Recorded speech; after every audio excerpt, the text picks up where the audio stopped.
Hello বন্ধুরা, আজ আবার নিয়ে চলে আসলাম নিরামিষ আলু পোস্ত।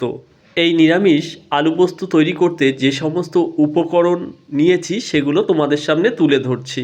একটু বড় সাইজের দুটো আলু, আদা, কাঁচা লঙ্কা, 6 চা চামচ পোস্ত, কাজু নেওয়া হয়েছে 7-8টা, গোলমরিচ, এলাচ, লবঙ্গ, দারচিনি, তেজপাতা, শুকনো লঙ্কা আর কালো জিরে। এরপর আলুগুলোকে ভালো করে ধুয়ে নিয়ে ছোট ছোট টুকরো করে নিলাম। জল গরম করে আলুগুলোকে সিদ্ধ করে নিলাম। অন্যদিকে আলু সেদ্ধ হতে হতে কিছু মশলা করে নিলাম। প্রথমেই আদা আর কাঁচা লঙ্কাকে ভালো করে কুচি করে নিলাম।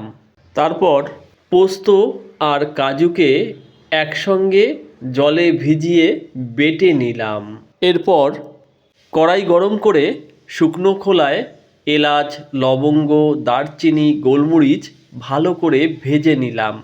তারপর ভাজা মশলাটাকে গুঁড়ো করে নিলাম।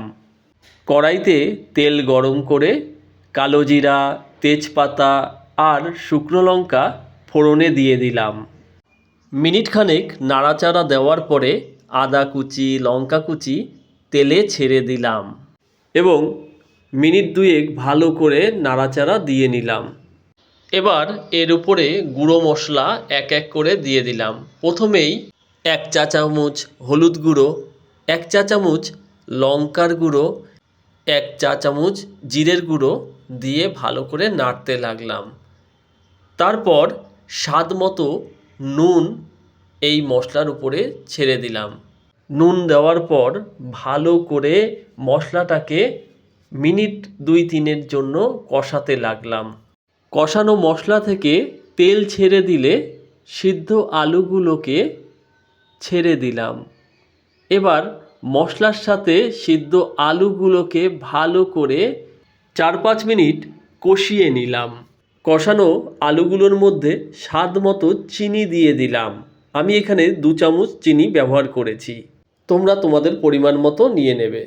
একটু নাড়াচাড়া দেওয়ার পরে কাজু বাদাম আর পোস্তর বাটাটা কষানো আলুর মধ্যে ছেড়ে দিলাম এবং মিনিট 5-এর জন্য ভালো করে আলুর সাথে কাজু বাদাম আর পোস্তের বাটাটা দিয়ে কষাতে লাগলাম।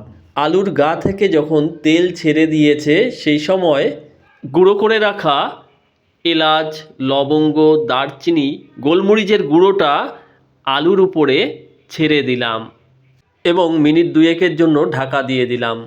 ব্যাস রেডি আমার নিরামিষ আলু পোস্ত। তাহলে বন্ধুরা অবশ্যই কমেন্ট করে জানাবে কেমন হয়েছে। ধন্যবাদ।